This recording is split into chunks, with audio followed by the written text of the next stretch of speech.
What does that mean? They don't know. Rich. What does that mean?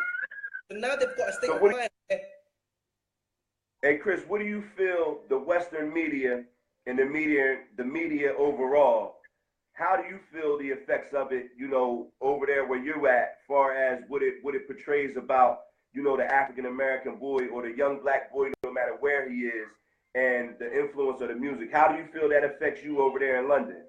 It affects us majorly. Like I said, we listen to your music very, very much. So your culture is pumped more than they pump our own culture. It's only now that they've embraced our own little culture called grime, and we've got our own kind of class of music. But it's the same thing within the media. There was a young lad called Stormzy, and he got us into the Brits Award. It was like he got nominated, but it was just like like you guys with the BAFTAs. I think it was the BAFTAs or the Oscars where there was no black people nominated. It's the same thing over here with the Brits Award. There was no black people nominated, and he actually got us nominated. But the first thing they said when he came out with his album, there was like, oh yeah, if it was called Gun Signs and Prayers. So there was like, oh well, you're promoting violence, you're promoting gangs, and you're getting kids into gangs and all the rest of it. But no one ain't stopping and saying, hold on a minute. How much young kids are looking at this young boy now thinking he was in an area that was predominantly a gang and he found it hard to get out. He got out of there. He's now succeeding. He's now getting himself into better attributes. How much kids want to be like him now? But we're not talking about that. We're talking about him promoting gangs. How's he promoting gangs if he's actually left one? So I believe the media put out things to us where we, like you said, we believe it as gospel. So not in a bad way, but I believe normal citizens, normal people, day-to-day life, if you haven't come from a similar background, that's no diss to anybody, but if you haven't come from a similar background and you get a certain information, you just believe that source automatically straight away. You know, you automatically feel like, well, that they must be telling us the truth. But a lot of the times, the media don't always know the truth because they get their stories in drips and drabs just as much as we do.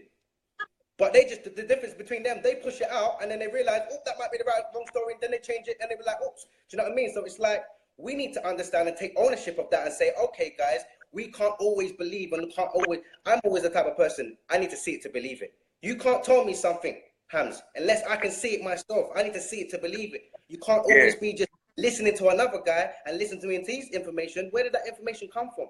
So people always tell to me lately, people be like, oh, Chris, you don't talk about a lot of the stats about killings or about the drugs or about things that's going on in the community. How do I know if them stats are actually true? Who makes up these stats?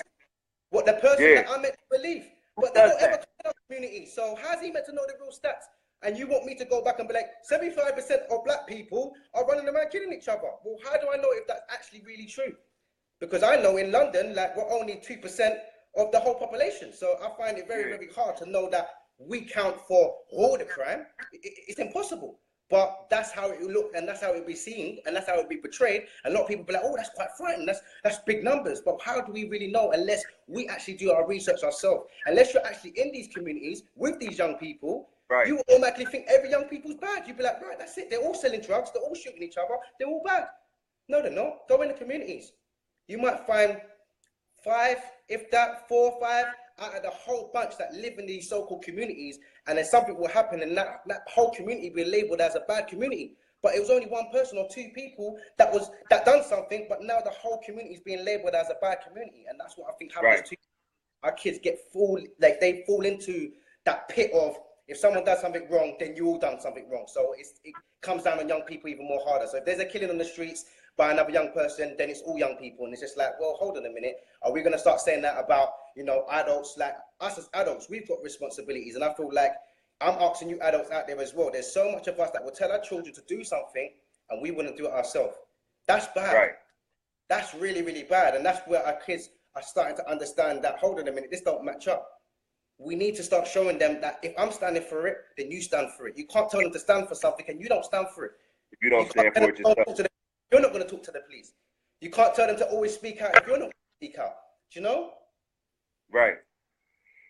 So I guess like one thing I always think about is like how do we, you know, you and I, people like us, how do we do more to change that perception they have of us, you know, that goes throughout the media, that touches families all over the world. And so that when they see someone like you and I, or one of our young children, they feel like automatically threatened or fear, or like they a thug, or you know, they dumb, or, you know, they don't know, you know, all these stereotypes. You know, what can we do? What platform do we have other than this right here to get this to the mainstream? And how do we get people to have more care about what it is we're trying to do?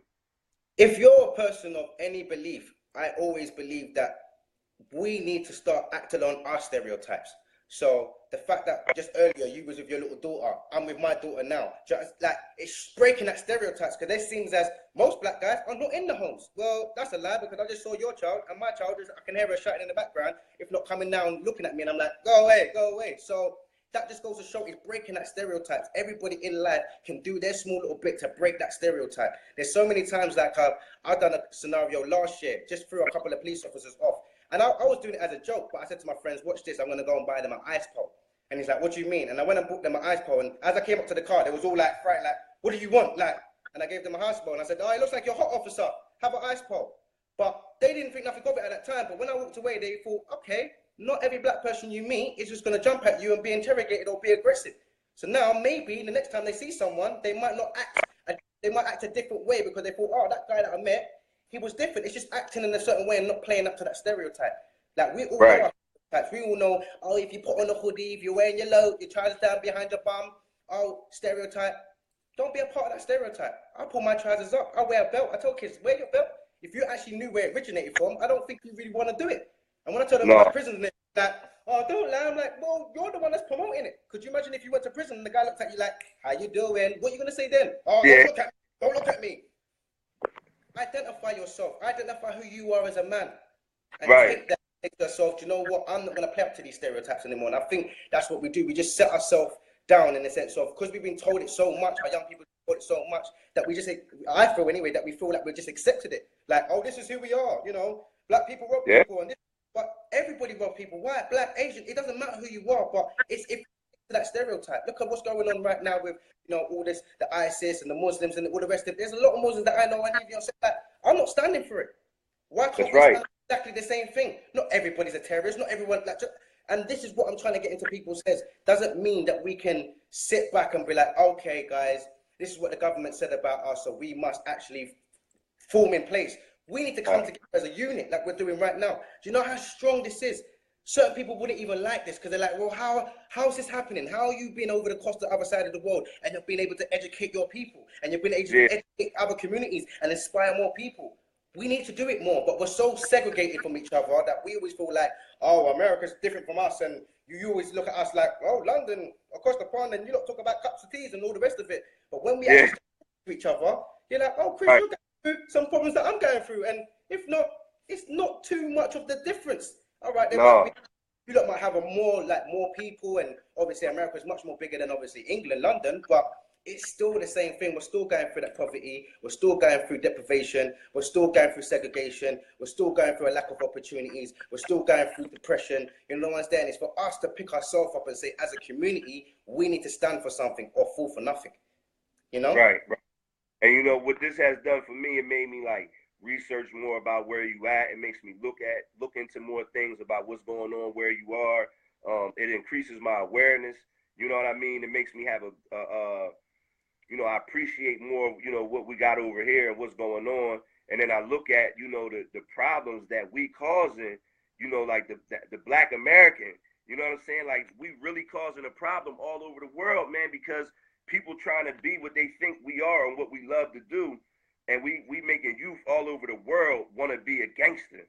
You know what I'm saying? I like you. And it is because you are such the kind of, like, you're like the pyramid, and then it comes down in sections. But you guys at the top, I've gone to places like my best friends from Ethiopia. I've gone to Ethiopia. They're talking American over there. Yo, man, what's up, man? What's up, dude? I'm like, what? This is a third world country. You are not hardly got even like roads, but you're talking American and you're talking in slang, and you've got your trousers down your bum. And you guys have influenced. You guys' influence is very, very powerful. But sometimes you don't realize it because you're so big. You don't look at everywhere else because you're actually in it. Do you know what I mean? So we're outside, and we just absorb it. We just absorb it. And I think that, you know, by you saying something like that, you know, because if I say something like that, it's like, okay, but for you to say that, you know, us American, you know, the African Americans over here in America, the blacks in America, have the power to change cultures all over the world, then I feel like we should take ownership of that, and let's stand up and let's do something different, and let's show the world, you know, let's imitate this. Let's imitate what you and I is doing right now. You know, let's spread this message to the youth all over the world so they can see it and say, okay, this is what the brothers in America and London is doing, and look at them. You know what I'm saying? It's either London, it's either England they gravitate towards, or America. So everywhere you go around the world, they're either going to be more English or more American. But either way, we are the two countries right now that are dominantly influencing a lot that goes around, especially in Europe and stuff like that. Because London's got, like England's got Europe on smash. They follow us more, and America, but they follow us more because they get the ins and outs, because we're just 2 minutes away from them. But right. All around the world, and I don't believe like it's a color thing. I believe it's anybody that's come from an understanding of, I've come from not a silver spoon. I've come from a lack of opportunities. I've come from not the best area. I've come from not the best opportunities, but I know that I want to do better for my community. I know that I want to help. And there's so much of us out there that we want to help, Hams, but we just don't know how to do it. So us taking initiative right now, hopefully that will spark something else in someone else's head, and hopefully, fingers crossed, someone else from America might do the same thing that we're doing now, and it just breaks it up more and more and more and more, and it will have to have a ripple effect. We want to show each other that it can be done. We can unify. What I want to start doing in the next year or so, I want to come over to you. I want to come over to you and see what you're saying. I want you to come over to London. I want you to come over to England, and that's how we really start to understand how we bridge gaps and how we move forward. Yes, Dream. See, my daughter's, she's banging on the door now. Daddy, be 2 minutes, darling. Mine too, man. They had the door. People, we're active. We're active fathers. We're doing our thing. They're trying to break in. Look. They out here trying to break in. Like I left. I tried to leave. Trying to break in, banging doors. Oh, bless. Yeah, she's gone all shy now. Where you going, Dream? See, that's it. She's ran away.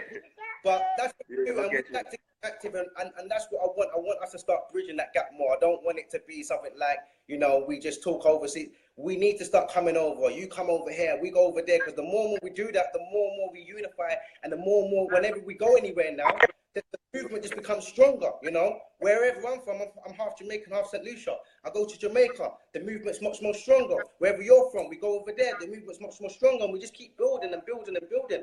We don't just stop and just be like, all right, cool, we're stagnant. We can't do this because of money or because of the waters. Let's save up. Let's do whatever we need to do to make sure that we know that we're moving forward. And I feel like we're moving forward. And a lot of people won't see it now, but watch back in a year's time, and we'll be looking at things like, oh, remember when we were talking about that? But that's changed now, because like my mom's always taught me, everything goes round in a 360. That's so it. It's bad right now. It's got, like, it can't be like this forever. It can't. Yeah. It's a cycle. It's a cycle. We have to go through that cycle, and the cycle's coming back round again. Look at, like I said to you before, just earlier, J. Cole, Kendrick. Look at the way they're starting rapping right now. I believe that mumble rap and all that kind of stuff is going to go soon, and it's going to go back to the real rap. It's going to go back to where people are actually talking sense and they're actually feeding you a message. And then it will go back to the party tracks, and then it'll go back to the kind of dance music, and then, you know, it'll go back to the rap again. Do you know what I mean? And it just keeps going around and around and around. But what we got to make sure when it does come around, that we stay and we submit. Yeah. I was just telling somebody, I said, you know, life is a cycle, man. And, you know, when it hit that up cycle, next time it hits this up cycle, man, I'm trying to stay in it and keep everybody I know in it. You know, because once we get it and own it, we just have to maintain it. You know, I have a saying, we have a saying over here, you know, from one of my elders that I follow. It's called keep love present.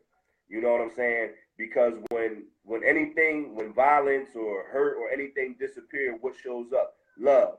And the hardest thing about love is to keep it, to maintain it. You know what I'm saying? Exactly. And that goes for anything, money, whatever you get. You know, once you get a woman, it's hard to keep her. When you get, you know, money, it's hard to keep that.